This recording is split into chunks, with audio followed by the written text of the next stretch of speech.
আমরা আজকে ৪৫তম BCS এর ৩৯তম প্রস্তুতি দেখব। আপনি যদি স্টুডেন্টের এই চ্যানেলে নতুন হয়ে থাকেন তাহলে সাবস্ক্রাইব করে পাশে থাকা বেল আইকনটি অন করে দিন আমাদের পরবর্তী ভিডিও নোটিফিকেশন পাওয়ার জন্য। আর যদি অলরেডি সাবস্ক্রাইব করে থাকেন তাহলে আপনাকে ধন্যবাদ। জাতিসংঘের স্থায়ী সদস্য, সঠিক উত্তর খ ফ্রান্স, রাশিয়া, যুক্তরাষ্ট্র, ব্রিটেন ও চীন।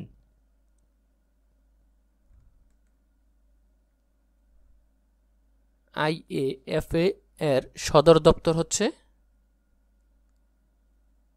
সঠিক উত্তর খ ভিয়েনা। ইয়াল্টা কনফারেন্সের একটি লক্ষ্য ছিল, সঠিক উত্তর ঘ জাতিসংঘ প্রতিষ্ঠা।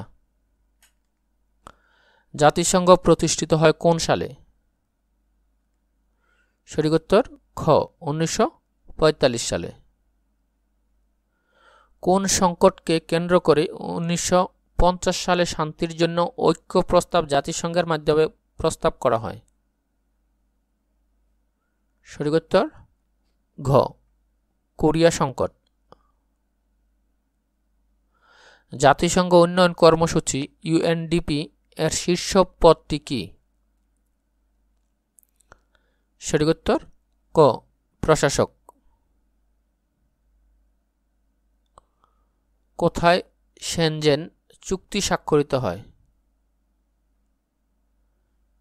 সঠিক উত্তর ঘ 1985 সালে লুমেক্সবার্গে। ট্রান্সপারেন্সি ইন্টারন্যাশনাল কোন দেশভিত্তিক আন্তর্জাতিক সংস্থা?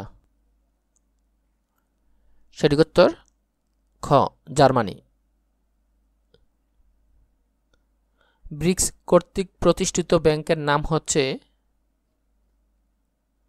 সঠিক উত্তর ক নিউ ডেভেলপমেন্ট ব্যাংক NDB।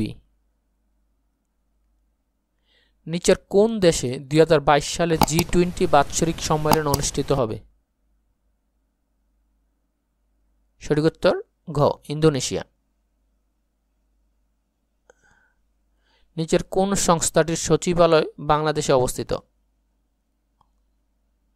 সঠিক উত্তর ক BIMSTEC। যুক্তরাষ্ট্রের রপ্তানি বাণিজ্যের বৃহত্তম বাজার কোথায়?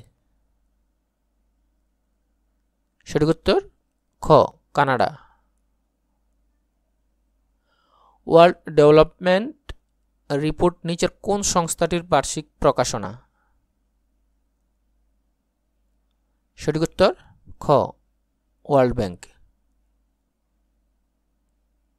বিশ্বব্যাংক সংশ্লিষ্ট কোন সংস্থাটি স্বল্প আয়ের উন্নয়নশীল দেশে বেসরকারি খাতে আর্থিক সহায়তা ও উপদেশ দিয়ে থাকে? সঠিক উত্তর ক IFC।